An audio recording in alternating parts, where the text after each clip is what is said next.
Okay, well, when it comes to earnings this week, beyond the Canadian banks reporting, the 800-pound AI chip gorilla that is NVIDIA will capture a lot of the market's attention when NVIDIA reports after the bell tomorrow. The thing that might get overlooked, though, with all the attention on one company, is that roughly 3/4 of the names within the S&P 500 that have reported so far in earnings season have seen positive earnings surprises. More than 60% have reported positive revenue compared to analyst expectations. Is that a bullish sign for the markets? Let's ask Dec Mullarkey. He's Managing Director of Investment Strategy at SLC Management. Dec, good to see you. Thanks for your time. What do you make of the earnings scorecard so far? Well, great to connect, and thanks for having me on. It actually has been a very, very strong report, and the main thing that is happening, which is welcomed, is that there's a broadening out. I mean, the first half of the year certainly was all about tech and what was going on there, and the earnings followed that. And so now you're seeing the 493, if we want to call it that, outside the Mega 7. Reporting very, very solid earnings and year-over-year gains, which hadn't been happening.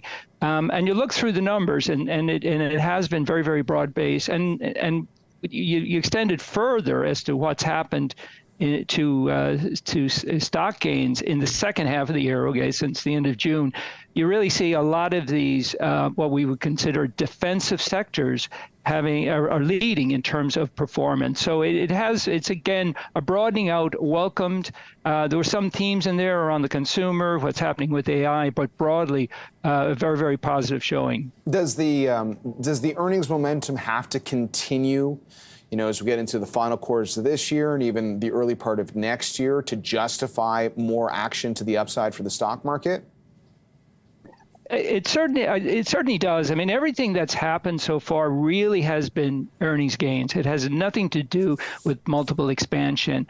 But the expectations are that they will continue. Companies certainly have shown a remarkable resilience through certainly the whole post-COVID period, that they've managed well. They've really gotten their margins up, and the expectation is that margins are going to stay stable and maybe expand.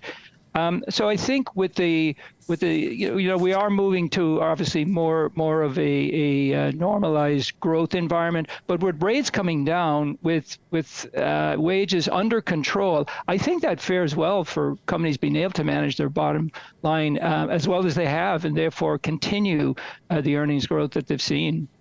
What would be, if you had to balance out your view on the positives versus the uncertainties, are there any wild cards out there that you'd be watching as someone trying to determine where the stock market goes from here?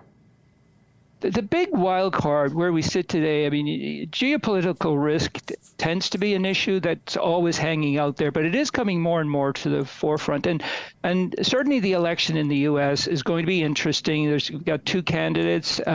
Their policies are somewhat well understood in terms of both have had history of either the administration they've been in or a prior president. But that's where a shock could come from, because they are both putting out, populist ideas about tariffs and what that could lead to, maybe price controls. That is one thing that could really, really impact activity. Now, the expectation and hope is that a lot of this is campaign bluster, and that regardless of what they put on the table, that you'll have balanced government, and therefore a lot will get scaled back. But that is a big risk, and I think markets are going to be cautious going into that, and they're going to be looking for signals as to what that develops. That is one thing that really could upset things, because at that point or other, you could get companies tightening their belt and maybe even thinking about layoffs, depending on the extent of the expected slowdown from some of those policies. Okay, definitely something